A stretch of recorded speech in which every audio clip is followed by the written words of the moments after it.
Hello दोस्तों, ये देखिए क्वेश्चन नंबर आपका 37 है। बहुत अच्छा सवाल है, इसका पूरा डिटेल डिस्कशन करते हैं, ठीक है ना। पूरा वीडियो को देखिए आप। देखिए, 4 गायों को 30 मीटर और 20 मीटर चौड़ाई के आयताकार खेत के 4 कोनों, प्रत्येक कोने पर एक पर बांधा गया है। रस्सी की लंबाई आपकी 7 मीटर है। खेत का ऐसा कितना क्षेत्र है जहाँ पर गाय आपकी चर नहीं पाएंगी आपके, ठीक है ना।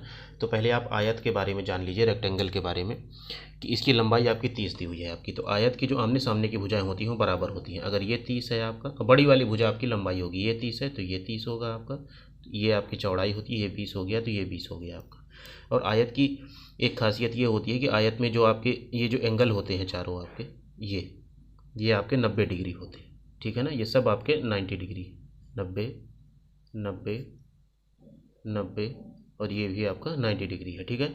इन्हीं कोनों पर जो है आपकी गाय बंधी हुई है, ठीक है ना। तो आप एक चीज़ समझिए कि जैसे कोई गाय आपकी यहाँ कोने पर बंधी हुई है, मान लीजिए उसका खूंटा ऐसे गड़ा हुआ है, तो वो इसी के चारों तरफ जो है आपका, इसी के चारों तरफ नाच नाच के जो है गाय जो है आपकी चरेगी। जैसे यहाँ पे है, ठीक है ना, जितने मीटर उसकी लंबी रस्सी होगी तो उसी के चारों तरफ जो है इस तरह करके वो ग्रेस करेगी आपकी। लेकिन आपका मैदान आपका आयताकार है, तो इस पार्ट को तो यूज नहीं कर पाएगी, केवल यही पार्ट यूज़ कर पाएगी, ठीक है ना, क्योंकि ये मैदान में आएगा ही नहीं आपका, ये है आपका, ठीक है ना, ये वाला पार्ट, ठीक है।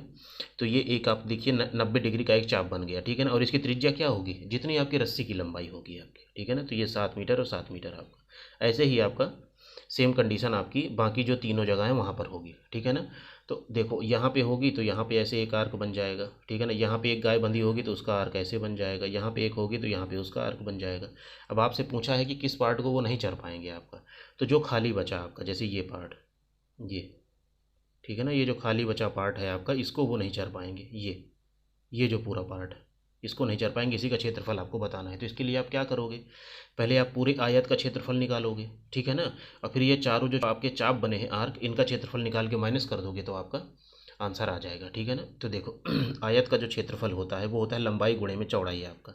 तो हम एरिया निकाल रहे हैं अब, ठीक है ना। आयत का क्षेत्रफल होता है आपका लंबाई गुणे में चौड़ाई, तो ये हो जाएगा 30 गुणे में आपका 20, माइनस में हो जाएगा, देखो 4 आर्क हैं आपके, सब 90 डिग्री वाले हैं, सबकी रेडियस आपकी सेम है, तो 4 हम आगे लगा दिए। फिर हो गया आपका पाई, इंटू में आपका, देखो आर्क का जो क्षेत्रफल होता है किसी आर्क का, पाई आर स्क्वायर थीटा बटे में आपका 360 होता है, ठीक है ना। तो पाई इंटू में आर का स्क्वायर, रेडियस क्या है आपकी 7, तो ये 7 का स्क्वायर कितना हो गया 49, थीटा कितना है आपका 90 और बटे में आपका 360, ठीक है ना। इसको आपको सॉल्व कर देना है। तो 90 से ये 4 बार ये कट गया, 4 से ये 4 कट गया, ये कितना आया आपका 3 दूनी 6, 600 हो गया, माइनस में आपका ये हो गया 22 बटे में 7 और इंटू में आपका 7 गुणे में आपका 7, तो ये कट गया, ठीक है। तो ये कितना हो जाएगा आपका 600 और माइनस में आपका 154, ठीक है।